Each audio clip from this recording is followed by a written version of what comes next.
പഴം ഇതുപോലെ ഒരുപാട് വീട്ടിലുണ്ടെന്നുണ്ടെങ്കിൽ ചിലപ്പോൾ മൊത്തത്തിൽ എല്ലാം കൂടി ഒരുമിച്ച് പഴുക്കാറുണ്ട്. അപ്പോൾ അതിന് വേണ്ടിയിട്ട് ഇതുപോലെ പഴുക്കാത്ത പഴം നോക്കിയിട്ട് നമ്മളൊരു കവറിലാക്കിയിട്ട് ഫ്രിഡ്ജിൽ താഴെ വെക്കുകയാണെങ്കിൽ നമുക്ക് കുറേ നാൾ അധികം പഴുക്കാത്ത തന്നെ നമുക്ക് ഫ്രിഡ്ജിൽ സ്റ്റോർ ചെയ്യാൻ വേണ്ടിയിട്ട് പറ്റും. ഒരു 10 ദിവസമൊക്കെ വെക്കുമ്പോൾ ചിലപ്പോൾ ഇതുപോലെ ചെറുതായിട്ടൊക്കെ പഴുപ്പ് വരുന്നുണ്ടാവും.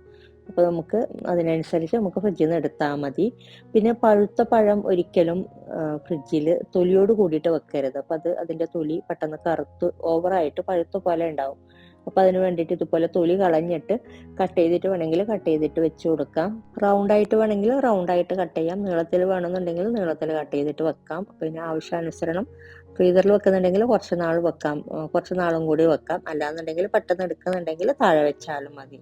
അപ്പോൾ ഇതുപോലെ നല്ലൊരു കണ്ടെയ്നറിലാക്കിയിട്ട് സ്റ്റോർ ചെയ്യാം കേട്ടോ. അപ്പോൾ നമുക്ക് കുറേ നാൾ കേടാവാതെ സ്റ്റോർ ചെയ്യാൻ വേണ്ടിയിട്ട് പറ്റും.